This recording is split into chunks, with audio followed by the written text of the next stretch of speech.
If you've ever stood in a grocery store line counting coins in your palm, praying they'd be enough, you'll understand this story. Stay with me. What happened next changed everything. The fluorescent lights buzzed overhead like anxious wasps. I stood third in line at Murphy's Grocery, the same store where my late husband used to buy me roses on Fridays. That tradition felt like someone else's life now. I was 34 years old, 7 months pregnant, and holding $17 in crumpled bills. The basket at my feet contained the basics: bread, peanut butter, milk, and prenatal vitamins I could barely afford. My hands trembled as I recounted the money, knowing it might not cover everything. The woman behind me shifted her cart impatiently. I could feel her eyes on my swollen belly, not the warm, congratulatory gaze pregnant women usually receive. This was different. Judgment wrapped in curiosity. "Excuse me, ma'am." The cashier's voice broke through my fog. "You're next." I stepped forward, unloading items slowly. My back ached. My feet had swollen beyond recognition. Sleep had become a distant memory, replaced by anxiety that wrapped around my ribs and squeezed. That's when the commotion started near the produce section. Store employees rushed past, adjusting their name tags and smoothing their aprons. Mr. Chen, the manager, practically jogged toward the entrance. I'd never seen him move that fast. "He's here for the food bank donation photo," someone whispered behind me. Through the glass doors I saw him, Jonathan Hendricks, the billionaire philanthropist whose face decorated hospital wings and scholarship announcements across 3 counties. Tall, silver-haired, wearing a smile that cameras loved. The store transformed instantly. Suddenly everyone stood straighter, spoke softer, pretended their ordinary Tuesday had turned significant. I tried to focus on my transaction, but the cashier kept glancing toward the entrance. She scanned my items mechanically. Beep, beep, beep. $22.47, she announced. My stomach dropped. I'd miscalculated. Again. Could you remove the vitamins?" My voice came out smaller than intended. The cashier sighed, rescanning the bottle. Behind me, someone cleared their throat impatiently. That's when Mr. Hendricks' entourage swept down my aisle. Cameras, assistants, Mr. Chen gesturing broadly, explaining the store's community partnership programs, and then Jonathan Hendricks looked directly at me. His eyes traveled from my face to my belly, a belly that had grown impossibly large, stretching my thrift store maternity shirt to its absolute limit. Medical terms like Fundelheit and high-risk multiples echoed in my memory. He stopped mid-conversation. His expression shifted from polite interest to genuine surprise, then nervous confusion. 4 babies! The words escaped his mouth before his public relations training could stop them. That's impossible. The store froze. Every conversation stopped. Every shopper turned. The cashier's hand hovered over the register. Even the muzak seemed to pause. Heat flooded my face. Not the gentle warmth of embarrassment, the scorching burn of public humiliation. "I'm sorry. I didn't mean..." "Mr." Hendricks started, but his handler was already guiding him away, whispering urgently about optics and sensitivity. The cashier found her voice first. $19.32 is your new total." I handed over my $17. She waited. Everyone waited. "I need to put something else back," I whispered. An older woman 2 registers over shook her head, her disapproval visible even from a distance. A teenage employee pretended not to notice. Mr. Chen had already disappeared with the billionaire toward the back offices. I reached for the milk, the one thing I'd bought for myself, doctors. "Orders," when a quiet voice spoke beside me. "Keep it, please." I turned to find an elderly woman, barely 5 feet tall, pressing $3 into the cashier's hand.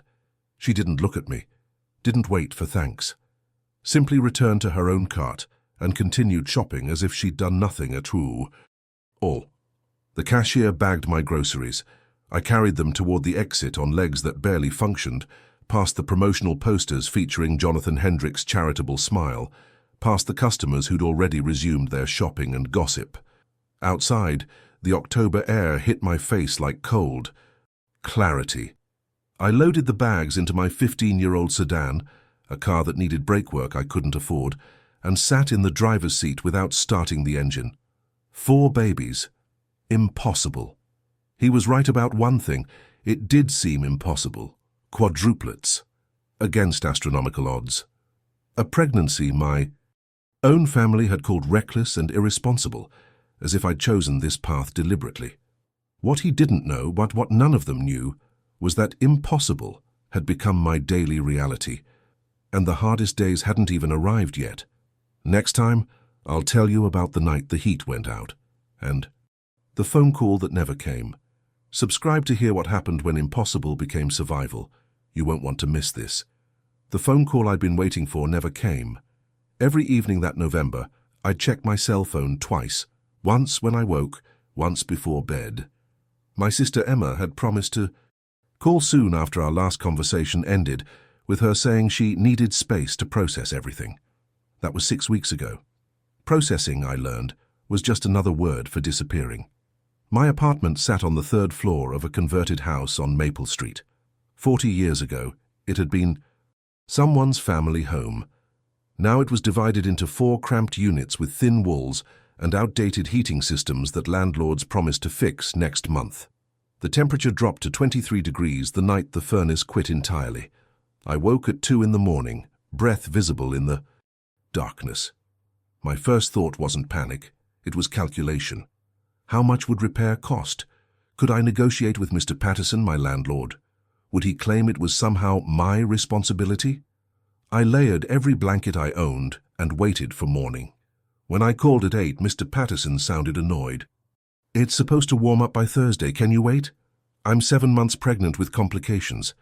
My voice stayed steady despite the cold seeping into my bones. The doctor said, "I'll send someone Friday morning, best I can do." Friday was 3 days away. That afternoon I went to work. Cleaned office buildings for Marshall Commercial Services, a contract job that paid $9 an hour and offered no benefits. My supervisor, Rita, was a grandmother of 5 who never asked questions and occasionally left me half her lunch. "You're moving slower," she observed, watching me empty. Trash cans on the 2nd floor. "I'm fine." "You're not fine." Rita set down her mop. "When's your next doctor appointment?" "Next week." "What did they say last time?" I hesitated. The truth felt too heavy to speak aloud in a fluorescent hallway that smelled like industrial cleaner and old carpet. "They said the babies are growing well, all 4. Rita's eyes widened. I'd never told her the full story. Most people didn't believe it when I did. 4 babies, Lord have mercy. She sat heavily on a desk chair. "You got help? Family nearby?" The question hung between us like something fragile. "My husband passed 14 months ago. Car accident." The words still tasted wrong. "My mother lives 2 hours away. She thinks I should..." She suggested adoption might be more practical. Practical. Rita repeated the word like it tasted bitter. "Nothing practical about grief, honey." I nodded, grateful she didn't ask more questions. That night, I returned to my frozen apartment with a space heater Rita had insisted I borrow. It was old, the cord slightly frayed, but it pushed enough warmth into my bedroom that I could sleep sitting propped against pillows, the only position that didn't make my back scream. I dreamed of my husband, David. In the dream, he was fixing the furnace himself, tools spread across the floor, his steady hands solving problems the way he always had. He turned to me, smiled, and said, "It's going to be fine. I promise." I woke to darkness and the truth. He couldn't promise anything anymore. The next morning, my phone rang. For one wild, hopeful moment, I thought it might be Emma. It was the hospital billing department. "Ms. Morrison, we need to discuss your outstanding balance before we can schedule your next ultrasound." "I have insurance," I said, though the words felt increasingly meaningless. "Your insurance covers 60%. Your portion is currently $743. $743. The number joined the others in my mental ledger. Rent, utilities, car insurance, groceries, debt from David's funeral I was still paying monthly. "Can I make payments?" "We require 50% down before scheduling." I closed my eyes. "I'll figure it out." After hanging up, I sat at my kitchen table, the same table David and I had bought at a yard sale our first year of marriage, and opened my laptop. Facebook glowed with other people's lives, vacation photos, dinner outings, pregnancy announcements, surrounded by smiling families. I typed a message to my mother, deleted it, typed another. Mum, I really need help. The heat is out, and I have medical bills I can't cover. Could you possibly loan me? I deleted that too. Pride wasn't the problem, exhaustion was. I'd asked before. The answer was always complicated, wrapped in concerns and conditions and suggestions that maybe I wasn't thinking clearly about what raising 4 babies alone would actually require. Outside my window, Maple. Street looked peaceful under early winter snow. Families walked together. Porch lights glowed warm. Somewhere in those houses, people had functioning heat and family members who answered phone calls. I placed both hands on my enormous belly, feeling 4 distinct areas of movement. 4 separate heartbeats I'd seen on ultrasound screens. 4 lives depending on someone who couldn't even afford prenatal vitamins without calculations. The space heater hummed its mechanical lullaby. Rita's kindness echoed louder than my sister's silence. And somewhere across town, in a house I'd never see, Jonathan Hendricks probably didn't remember the words he'd spoken in a grocery store checkout line, but I remembered. 4 babies. Impossible. What happened next tested everything I thought I knew about strength. Subscribe to follow this journey, because the hardest part wasn't the cold. It was what came after. December arrived with relentless cold and a stack of envelopes I couldn't open all at once.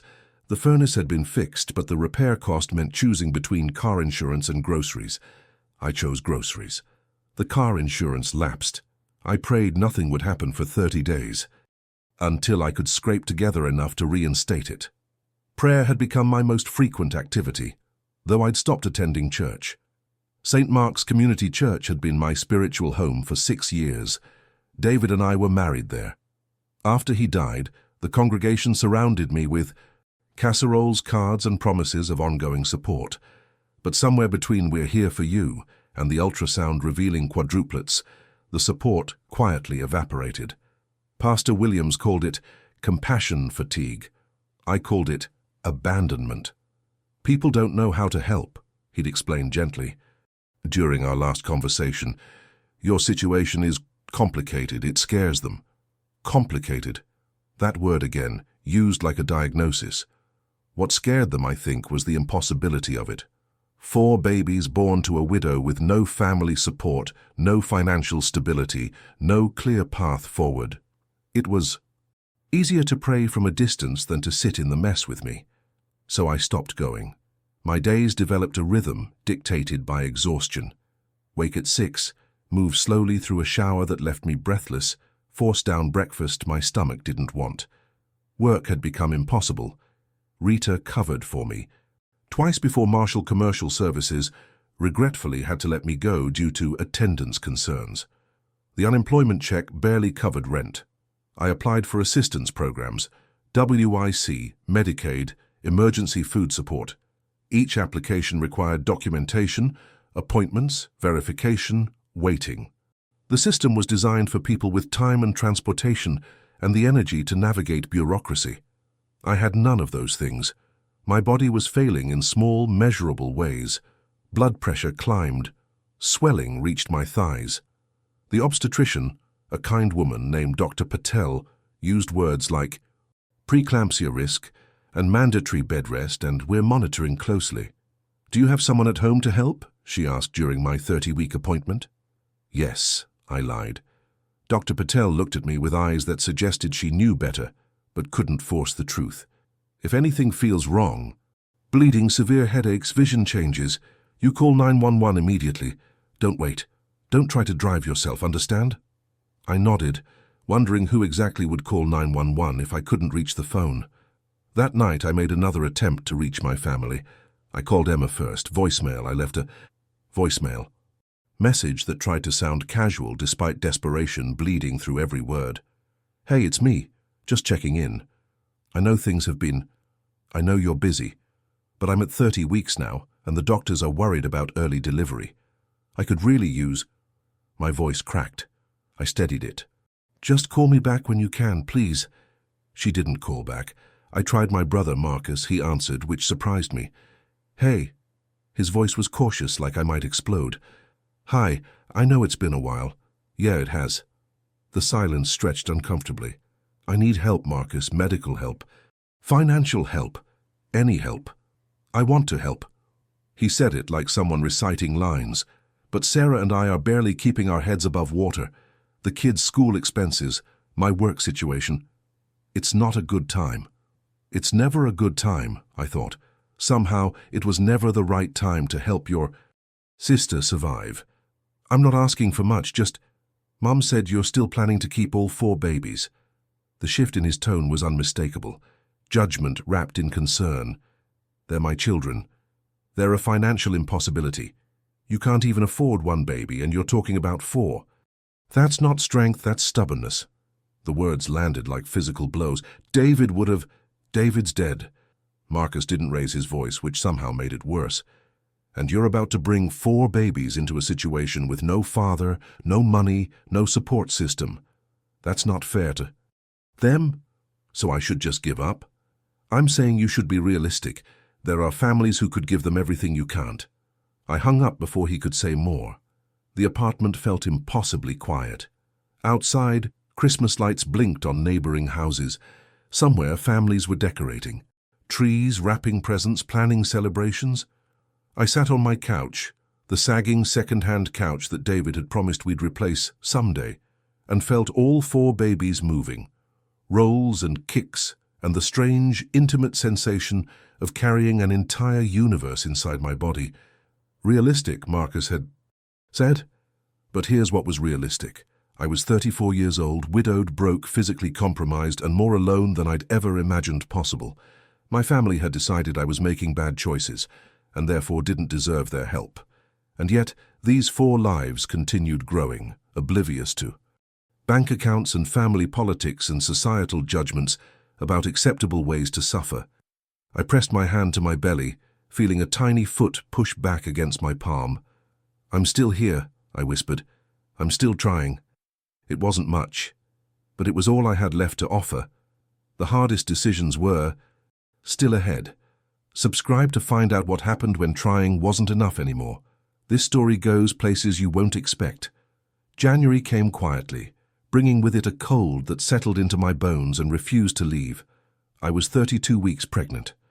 Dr. Patel had ordered complete bed rest, which would have been easier to follow if I had someone to bring me food, pay my rent, or handle the daily tasks that keep a life functioning.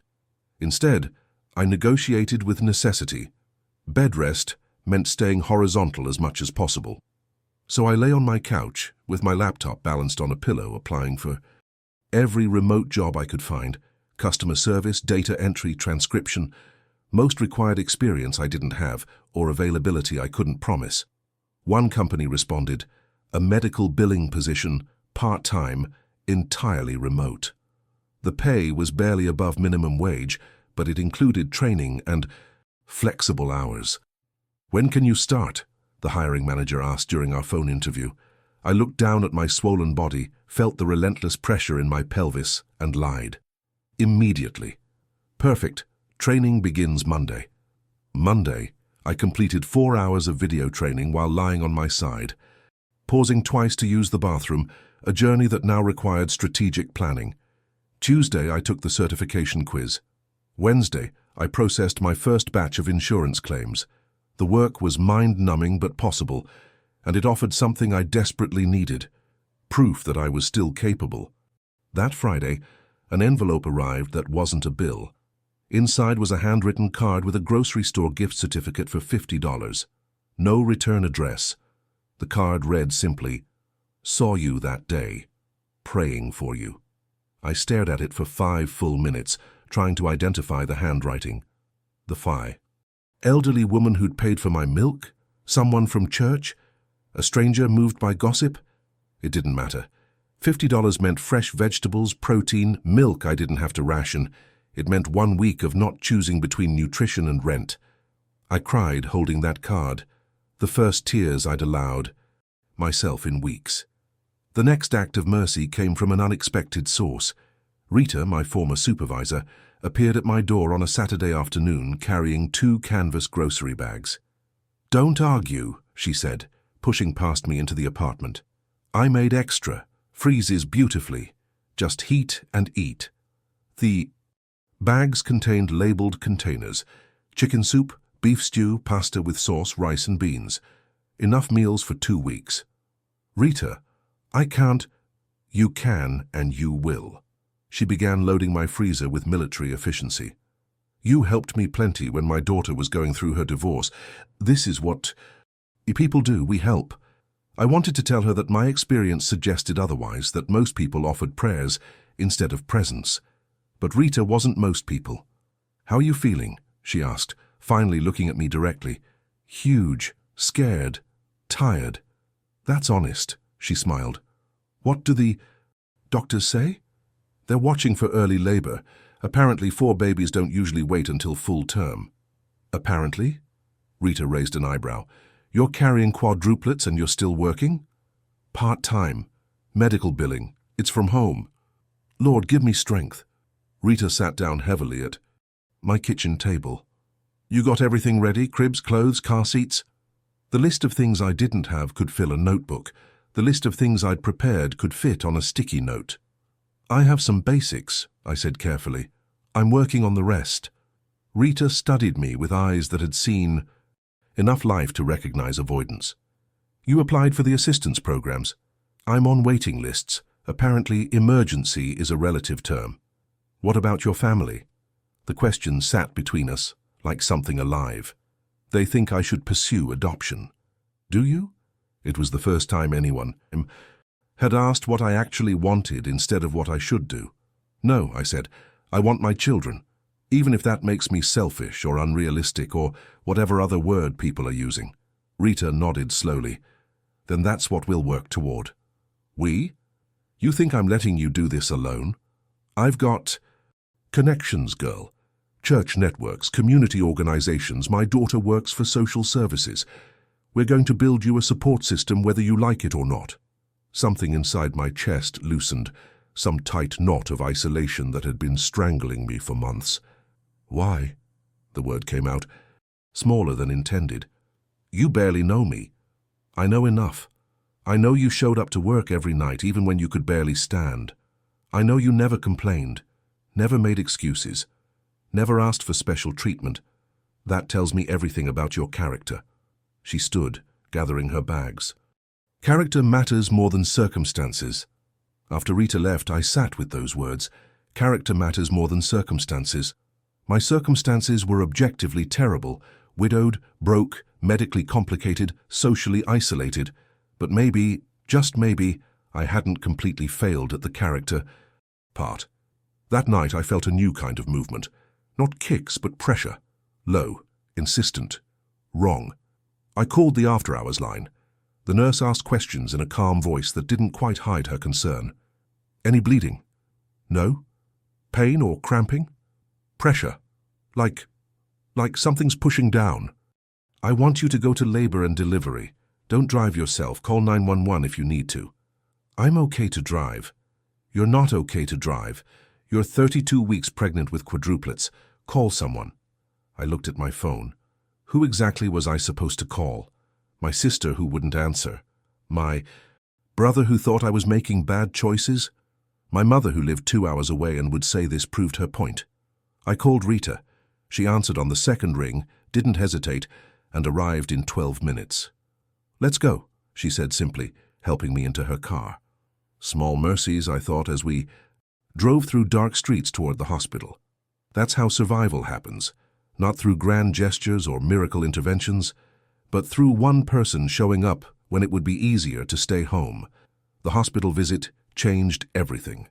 Subscribe to hear what the doctors found and the decision I had to make in that cold examination room.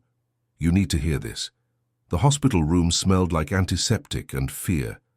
Dr. Patel examined me with gentle efficiency, while a nurse monitored 4 separate heartbeats on the ultrasound machine. The sounds overlapped, a symphony of rapid thumps that should have been reassuring but instead felt overwhelming. "You're showing early signs of labor," Dr. Patel said, her voice professionally calm. "Your cervix is beginning to thin. Not active labor yet, but your body is preparing." "What does that mean?" "It means we need to stop it if possible." 32. "Weeks is better than many quadruplet pregnancies make it, but every additional day inside gives them better chances." She ordered medications I couldn't pronounce. Steroid injections for the baby's lung development. Strict bed rest, real bed rest this time, not my compromised version. Twice weekly. Monitoring appointments. "Do you understand the situation?" Dr. Patel asked, meeting my eyes. "If labor progresses, we'll have no choice but to deliver. 4 premature infants will require NICU care, extended stays, specialized support." "How much does NICU care cost?" The question hung in the sterile air. Dr. Patel exchanged glances with the nurse. "Let's focus on keeping them inside as long as possible. The financial questions can wait." But they couldn't wait. That was the part nobody wanted to acknowledge. Medical miracles have price tags. Rita drove me home at midnight. Neither of us spoke much. What was there to say? Back in my apartment, I lay exactly as instructed. Left side, pillows supporting my belly, phone within reach. Rita had insisted on staying the night, sleeping in my recliner despite my protests. "You're not being stubborn about this," she'd said firmly. "Doctor?" Said, "No driving, no stress, no being alone. I'm here, deal with it." I dealt with it. At 3 in the morning, I woke to my phone ringing. Unknown number. I answered anyway. Desperation makes you reckless. "Ms. Morrison? This is Karen Chen from County Social Services. I'm calling about your assistance applications." At 3 in the morning, but I didn't question it. "Yes? I've reviewed your case. Given your medical situation and the multiple birth pregnancy, we can expedite your approval for emergency food assistance and Medicaid expansion. However, there are some concerns. My heart rate picked up. The fetal monitor Dr. Patel had sent home with me began beeping faster. "What concerns?" "Your housing situation. A 3rd-floor apartment with no elevator isn't suitable for 4 infants and a recovering mother. We'll need to see a plan for alternative housing before delivery." "Alternative housing?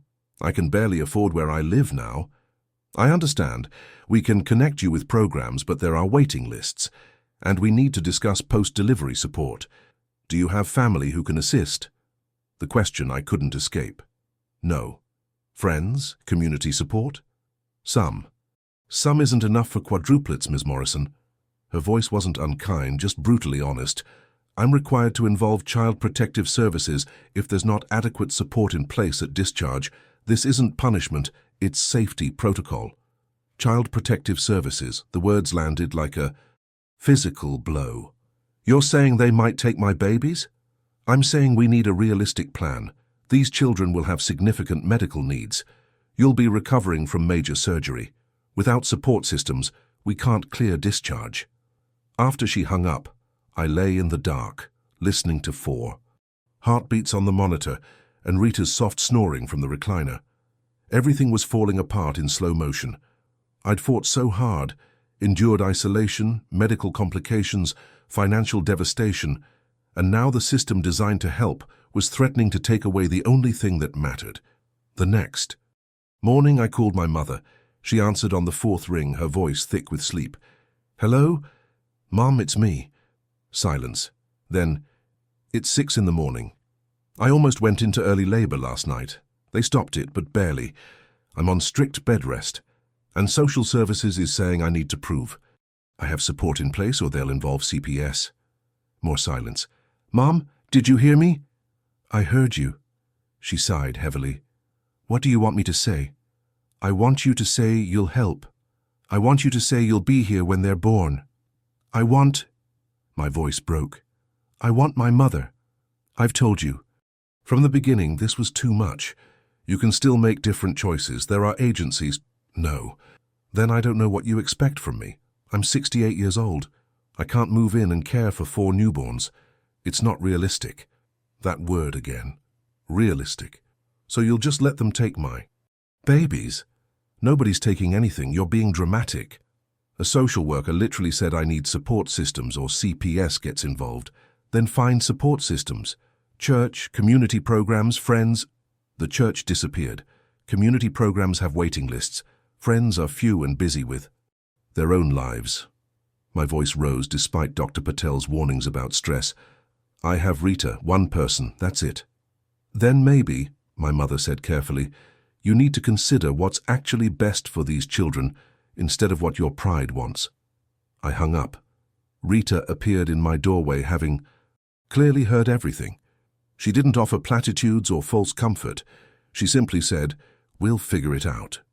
But lying there, feeling 4 lives moving inside me while the system determined whether I deserved to keep them, I wondered if figuring it out was even possible anymore. The breaking point wasn't one dramatic moment. It was 1,000 small cracks forming until the entire structure threatened to collapse. And I was standing right in the center, trying to hold everything together with nothing but willpower and stubbornness. Rita built me a village of strangers. Within 3 days of my mother's rejection, Rita activated a network I didn't know existed. Her daughter connected me with a housing advocate. Her church, not my former church, organized a meal train. A woman named Patricia from the community center showed up with 4 donated car seats still in boxes. These are from the Safe Families program, Patricia explained, setting them carefully in my living room. When you're ready, we'll show you how to install them properly. When you're ready, not if. The presumption of success felt foreign. The housing advocate, a tired-looking man named Jerome, reviewed my lease and made phone calls using words like reasonable accommodation and Americans with Disabilities Act pregnancy protections. Within a week, my landlord agreed to let me transfer to a ground-floor unit in a sister property. The rent was $40 more monthly, but Jerome found an emergency assistance fund to cover the difference for 6 months. After that, you'll need another plan, he said honestly, but this gets you through delivery and recovery. Small victories built on temporary solutions. It was something. Dr. Patel seemed cautiously optimistic at my 34-week appointment. You've made it further than most quadruplet pregnancies, she said, reviewing my chart. Every day now is a gift. How are you feeling? Enormous, immobile, terrified. That's completely normal. She smiled slightly. Have you toured the NICU? I hadn't. The thought of seeing where my babies would inevitably spend their first weeks felt like admitting defeat. I'd like you to. It helps to know what to expect. The team there is excellent. They'll take good care of your little ones. Your little ones. Dr. Patel always said it that way. Never the babies or the quadruplets, like they were already people, already mine. The NICU tour happened 2 days later. A nurse named Angela walked me through. Rita came along for support, explaining equipment, protocols, visiting hours. Quadruplets typically stay 3 to 6 weeks, Angela said. Depending on feeding abilities and weight gain, you'll be able to visit any time, do kangaroo care, pump breast milk if you choose. The room was full of tiny isolettes, each containing impossibly small humans attached to wires and tubes. Parents sat in rocking chairs, looking exhausted and grateful simultaneously. This is where they'll be. I said, not quite a question. For a little while, then you take them home. Angela's confidence was matter of fact. You'll be amazed how fast they grow. Walking out, slowly because walking at 34 weeks with quadruplets was more like strategic waddling, I felt something shift. Not quite. Hope. More like acceptance. My babies would be born too early. They would be small and vulnerable. They would require more care than I felt capable of providing. But they would also be mine, and I would learn. That evening, alone in my apartment, Rita had finally gone home to her own family. I started writing letters, 4 letters, 1 for each baby. I didn't know their genders yet. I'd asked Dr. Patel not to tell me, wanting something to discover naturally, so I addressed them simply, Baby A, Baby B, Baby C, Baby D. Their medical designations became temporary names. Dear Baby A, I don't know if you'll ever read this. I don't know if I'll survive delivery or if you'll all make it safely into the world, but I need you to know I tried. When everyone said it was impossible, I kept trying. Your father would have loved you impossibly. He would have figured out the finances, fixed whatever broke, Stayed up nights without complaining. I'm doing my best to be both of us, but I'm just one person. If something happens to me, know that you were wanted, desperately, against all logic and advice. If I survive and you're reading this years from now, know that every hard choice was made from love. I wrote similar letters to the others, each one a different confession of fear and hope. Baby B, you're the one who kicks my ribs at night. Strong already, that strength will serve you well.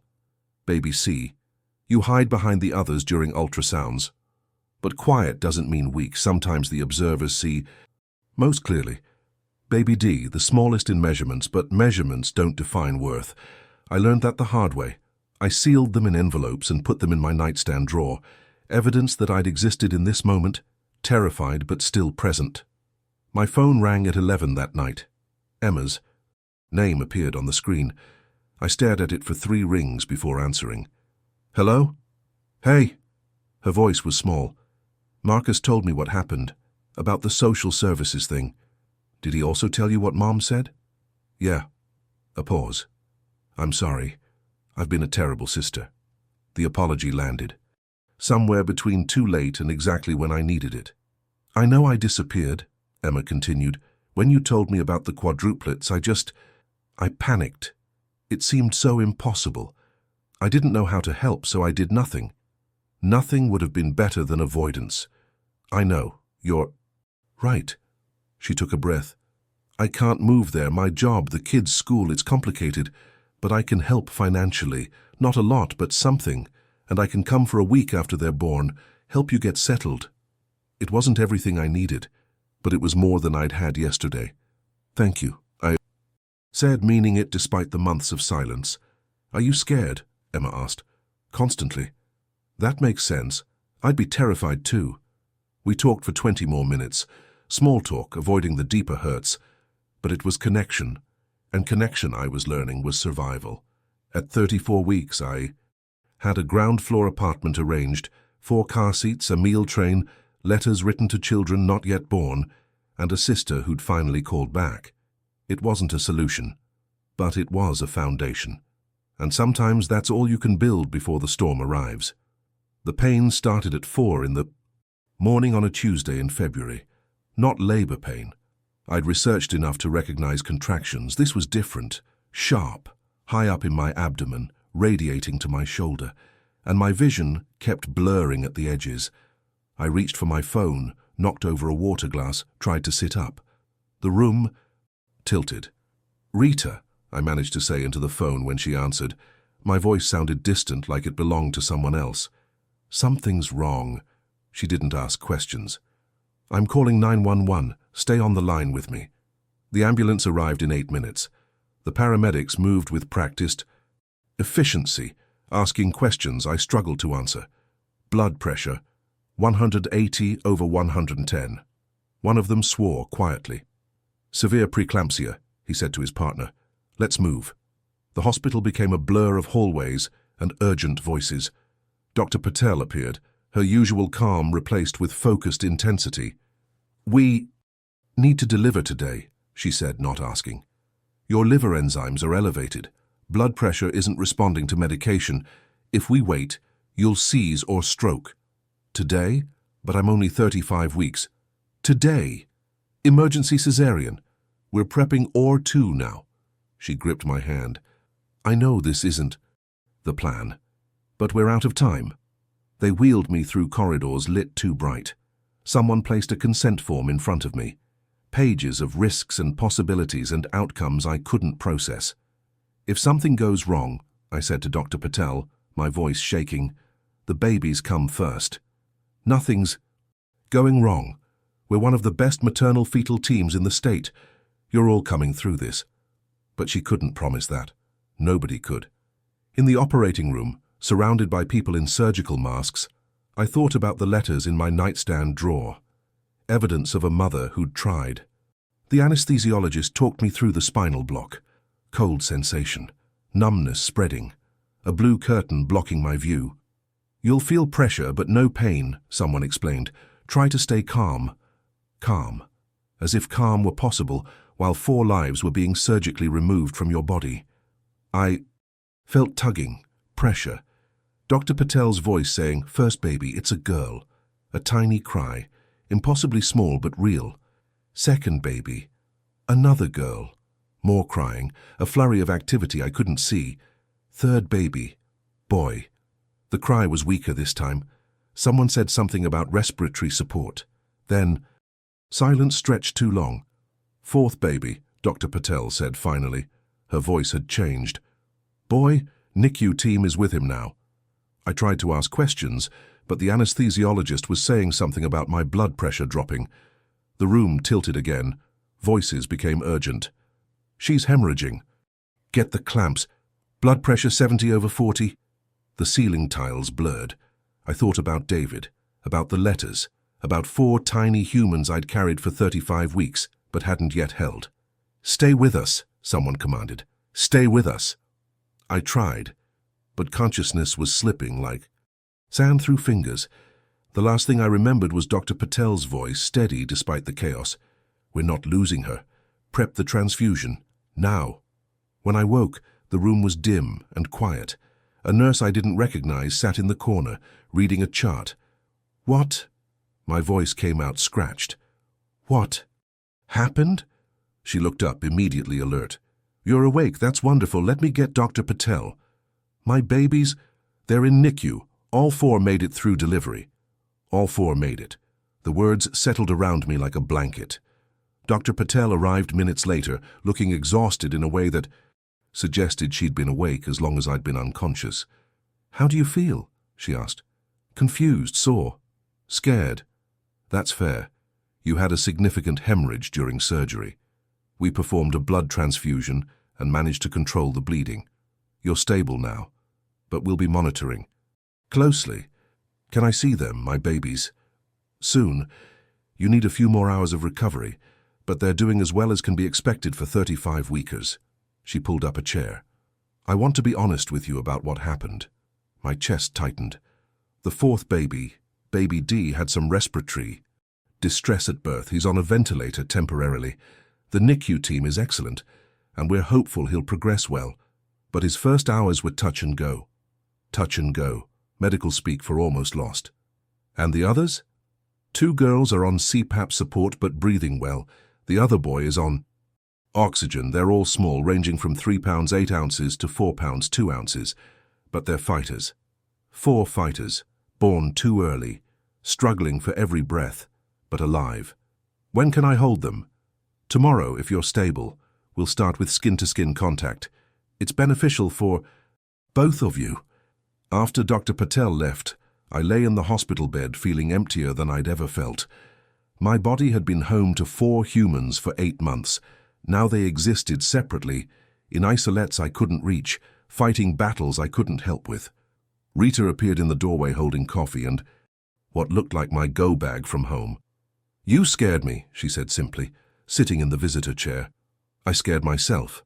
They're beautiful. I saw them through the NICU window. Tiny, but beautiful. Did you see baby D, the one who's struggling? Rita nodded. He's got a whole team watching him. Wires and tubes and machines, but he's holding on. Holding on, that's all any of us could do. What happened in the NICU broke my heart and remade it. Subscribe, because this is where impossible became survival, 1 heartbeat at a time. They wheeled me into the NICU at 6 the next morning. I'd been awake most of the night imagining this moment. But nothing prepared me for the reality of seeing 4 isolates arranged in a row, each containing a child I'd grown but hadn't yet met. Angela, the nurse who'd given me the tour weeks earlier, greeted me with a gentle smile. Ready to meet your babies? Ready wasn't the word. Terrified, overwhelmed, desperate, those fit better. But I nodded. We'll start with baby A, Angela said, leading me to the first isolate. Your oldest daughter, 4 pounds even. She's doing well, off all respiratory support as of this morning. I looked through the clear plastic at a tiny human with dark hair and impossibly delicate features. She was wearing a diaper that looked 3 sizes too big and had monitor leads attached to her chest. Can I touch her? Absolutely. Wash your hands first, then you can reach through the port. I washed with antibacterial soap that smelled like hospitals and fear. Then carefully, trembling, I reached through the circular opening and placed one finger against her palm. She gripped it immediately. "That's a good reflex," Angela said. "Strong girl." I stood there for 5 minutes, letting this tiny stranger hold my finger, trying to comprehend that I'd made her, that she was real and separate and mine. "Baby B is next," Angela said gently. The second isolette held another daughter, slightly smaller at 3 pounds 12 ounces. She was on CPAP, a small mask covering her nose, helping her. "Breathe. She'll likely transition off this in a few days," Angela explained. "She's just needing a little support while her lungs mature." I touched her too, stroked her impossibly soft arm, whispered words I'd never said aloud. "I'm your mum. I'm here." Baby C, my first son, weighed 3 pounds, 8 ounces, and was on low-flow oxygen through a nasal cannula. He looked like David. Same nose, same serious expression even in sleep. "This one's a thinker," Angela said affectionately, "always watching everything." Then we reached the fourth isolette. Baby D was noticeably smaller, 3 pounds, 5 ounces. The ventilator tube taped to his tiny face looked obscene. More wires, more monitors. A different energy around his space. Nurses checked him more frequently, adjusted settings, spoke in lower voices. "He's having a harder time," Angela said honestly. "But he's stable. We're weaning the ventilator slowly. It's just going to take him longer." I placed my hand on the isolette, unable to reach him through the ports while so many medical interventions were in place. "Can he hear me?" "Absolutely. Talk to him. Babies know their mother's voice." "Hey, little one," I whispered, feeling ridiculous and desperate. "I'm sorry you're having a hard time, but you're strong. You come from strong people." A nurse approached Angela, spoke quietly. Angela nodded, then turned to me. "They're ready to try kangaroo care with baby A.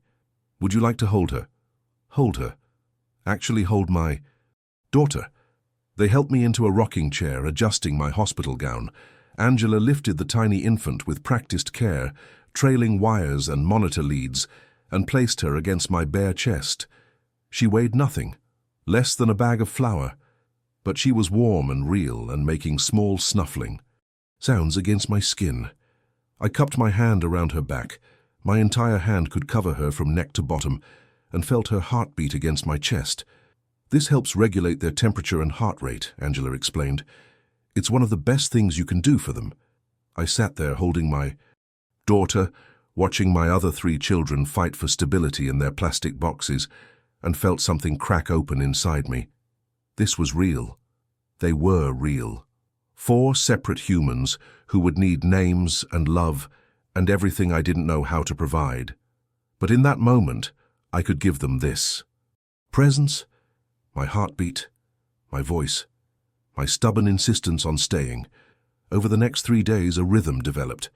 I'd shuffle from my recovery room to the NICU every 3 hours, hold whichever baby was stable enough, pump breast milk that nurses fed through tiny tubes, learn medical terminology I never wanted to know. Baby D remained on the ventilator. The doctors tried weaning twice. Both times his oxygen levels dropped dangerously. On day 4, a neonatologist named Dr. Morris sat with me.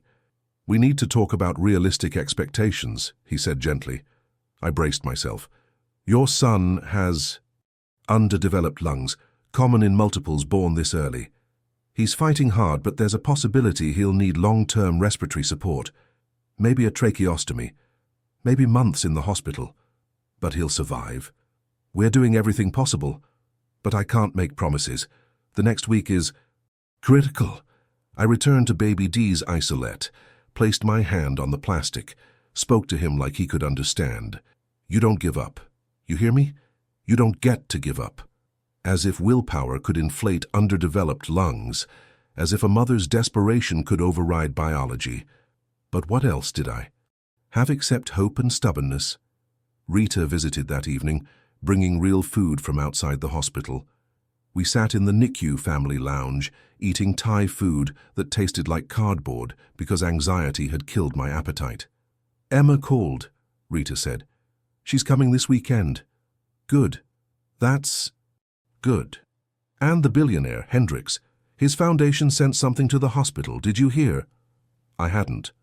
Apparently, he makes donations to families with high medical expenses. The hospital foundation contacted you. Check your email. I checked on my phone.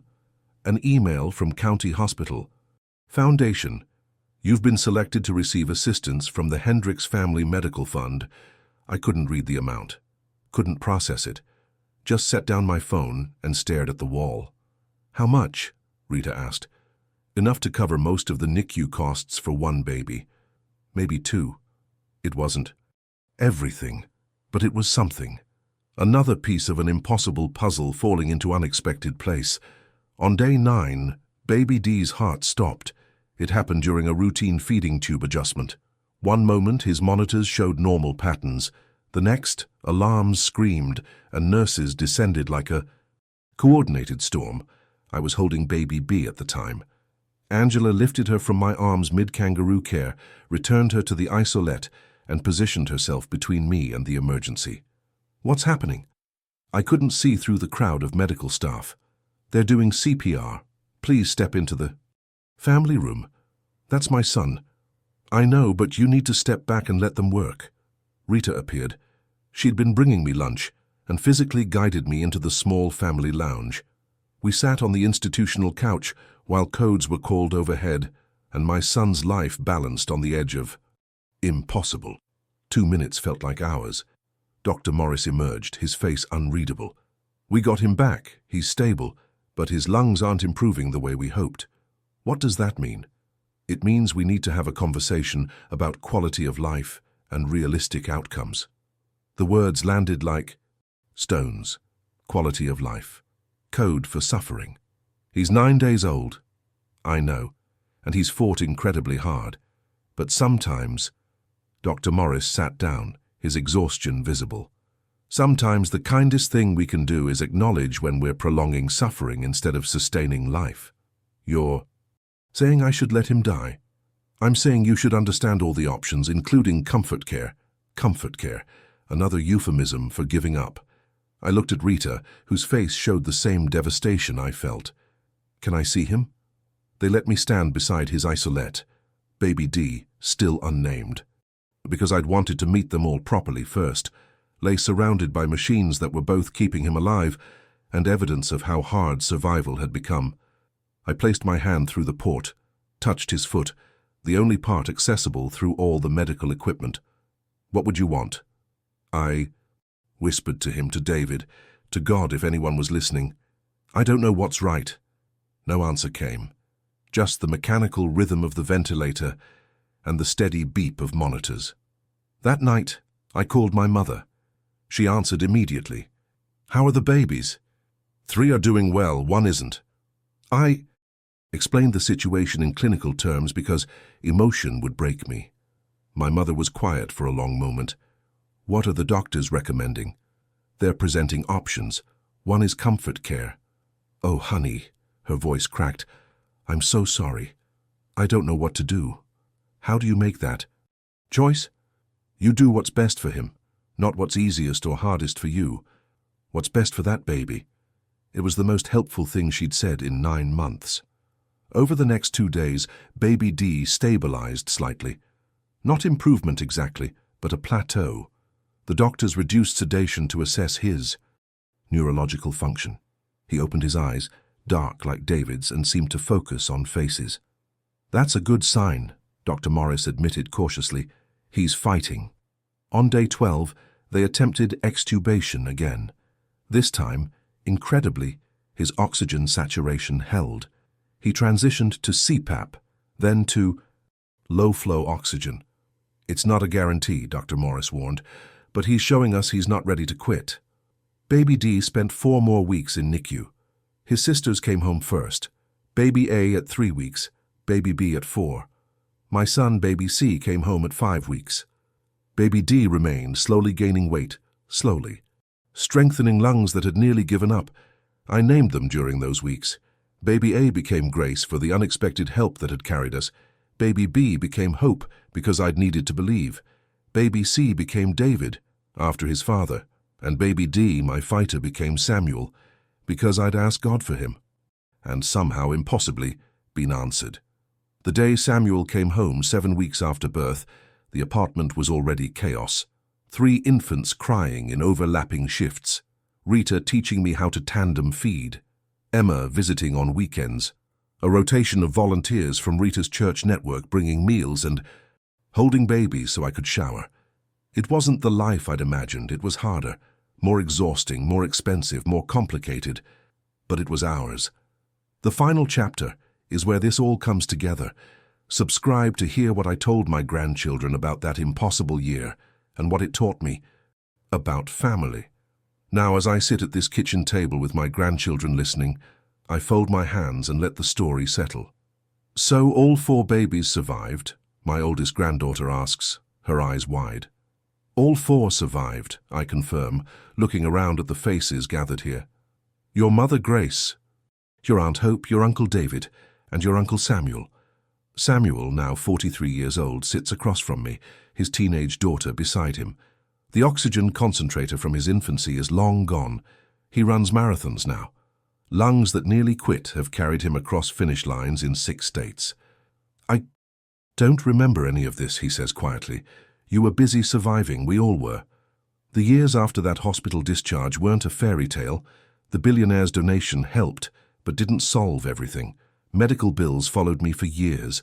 Samuel required physical therapy, early intervention services, specialist appointments that filled calendars and emptied bank accounts. I worked from home doing medical billing until the children started school. Then I worked 2 jobs, morning shift at a clinic, evening data entry, while Rita and her church network rotated childcare. My mother visited occasionally. Our relationship never fully healed, but it existed. She held her grandchildren awkwardly, loved them distantly, and remained convinced I'd made everything harder than necessary. She wasn't wrong. I had made it harder.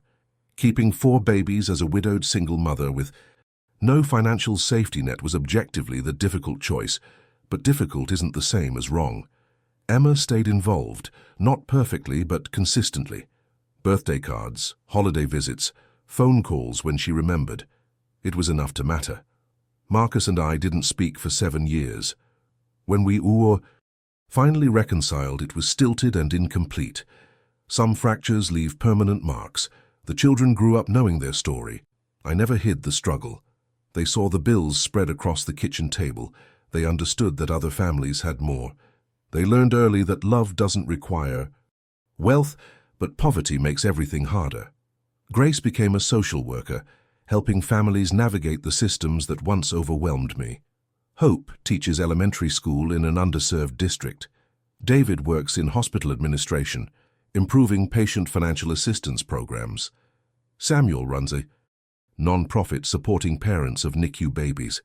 They took the hardship and transformed it into purpose. Did you ever see the Billionaire again? My grandson asks.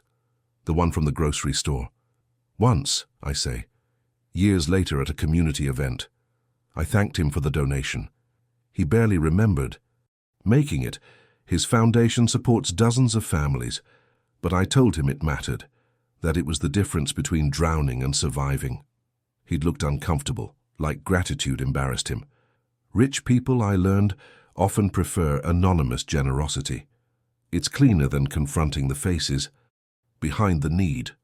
Are you angry? Samuel asked suddenly. About how hard it was, how alone you were. I consider this carefully. My grandchildren watch, waiting for wisdom I'm not sure I possess. I was angry for a long time, I say honestly. Angry at your grandfather for dying, angry at my family for disappearing, angry at a world that offers more judgment than help. But anger is exhausting, and eventually I realized something. What? Hope's daughter asks. Life doesn't always give us the family we deserve, but it gives us the chance to become the family someone else needs. The words echo in my small kitchen. The same kitchen where I once counted change and rationed meals, where I pumped breast milk at 2-hour intervals, where I cried into my hands while 4 infants slept fitfully in bassinets, arranged like a tiny ward. This kitchen has held more exhaustion than any space should, but it's also held more love than I knew possible. Rita passed away 5 years ago, I tell them, At her funeral, I learned I was one of 17 families she'd quietly supported over the decades. She never mentioned the others, just showed up, helped, and moved on to the next crisis. That's the real story, I realize now. Not the dramatic grocery store moment, or the billionaire's uncomfortable words, or even the terrifying NICU days. The real story is Rita bringing meals, Angela teaching me to hold impossibly small babies, the anonymous donor leaving $50, Jerome finding housing assistance, Patricia delivering car seats, the tired nurse who stayed late, the social worker who refused to rush paperwork. Survival isn't one miracle. It's 1,000 small mercies offered by people who choose presence over convenience. You were brave, my granddaughter says. I was desperate, I correct gently. Bravery is choosing courage. I simply didn't have the option to quit. Samuel reaches across the table and takes my hand. Thank you for not quitting. Outside, evening settles over the neighborhood. Somewhere, another mother is probably counting change. Another family is fractured by crisis. Another impossible situation is unfolding in real time. I can't fix those stories, but I can tell mine honestly. Not as inspiration or instruction, but as evidence that impossible and survival can coexist, that sometimes staying is the only victory available, and that's enough. My grandchildren help clear the table. Samuel's daughter asks if she can read the letters I wrote in the hospital, the ones I kept all these years. I tell her yes, when she's older. For now, we sit together in the kitchen that's witnessed everything. 4 babies who were supposed to be impossible grew up, had children of their own, built lives from the rubble of early trauma, and chose different paths than I could walk for them. I didn't become wealthy, never remarried, still live modestly, still carry medical debt and complicated family relationships and memories that ache. But I'm here, they're here. And that grocery store moment that felt like public humiliation became the opening line of a story worth finishing. 4 babies, impossible, the billionaire had said. He was wrong. Hard, yes. Exhausting, absolutely. But not impossible. Never impossible. Thank you for staying with this story. If it moved you, please subscribe and share, because somewhere someone needs to hear that survival is enough.